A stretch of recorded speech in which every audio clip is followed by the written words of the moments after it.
let me begin with my take for today. And my take for today, I was actually going to do my take, I had planned to do my take on the commemoration of the World Day Against Human Trafficking in Persons.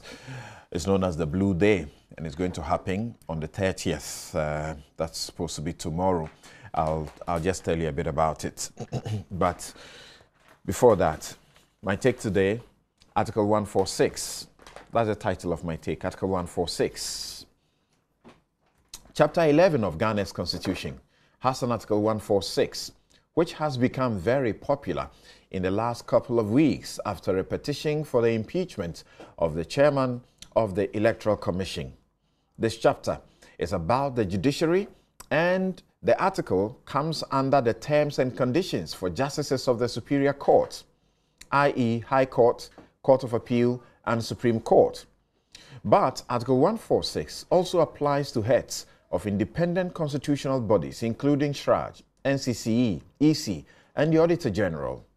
Commissioners of these bodies are generally elevated to the status of justices of the Court of Appeal, while their deputies enjoy the terms and conditions of justices of the High Court.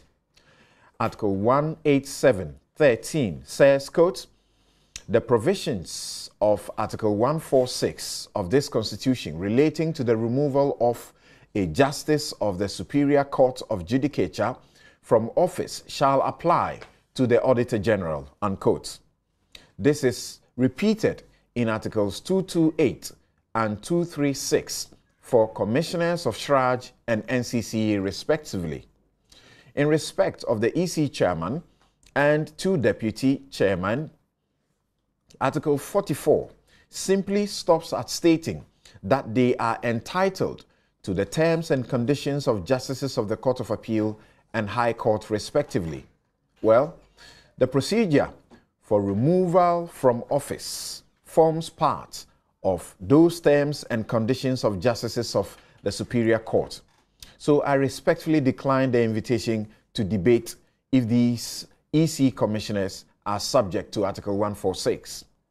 The Constitution invites persons who have evidence of stated misbehavior or misconduct or incompetence or of infirmity of body or mind of a justice of the Superior Court, including these commissioners or Auditor General, to submit a petition to the President, the Presidency, a post office of sorts for the petition, must deliver or forward it to the Chief Justice, who shall make a prima facie determination, i.e. consider whether there is or there are issues the one accused must answer in investigations.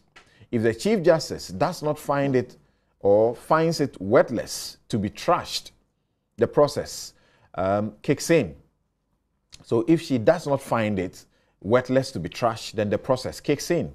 A committee of 5, 3 justices of the Superior Courts are appointed by the Judicial Council, and 2 persons who must not be lawyers, must not be MPs or members of the Council of State, are appointed by the Council of State. That is to set up the investigative committee to investigate the matters. The accused, and I use accused persons here loosely, may then be suspended by the President upon the advice of the Judicial Council. The President may revoke this suspension anytime at will, but it is expected that such revocation will follow the acquittal, and I use acquittal here again advisedly, upon, the acquittal. Upon completing its investigations, the committee will submit its report with recommendations to the Chief Justice. The office of the CJ now becomes yet like a post office of sorts, which must forward this report to the President.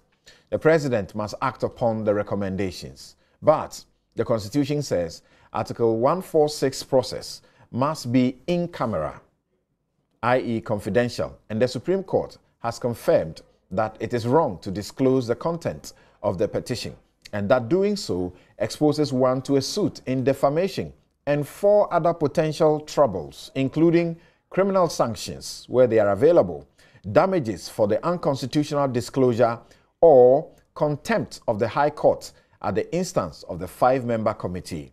But an unconstitutional breach of the confidential process does not invalidate the petition. Too bad.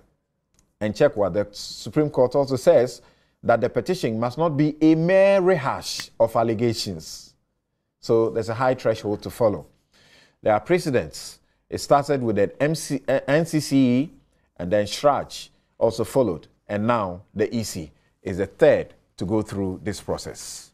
That's my take.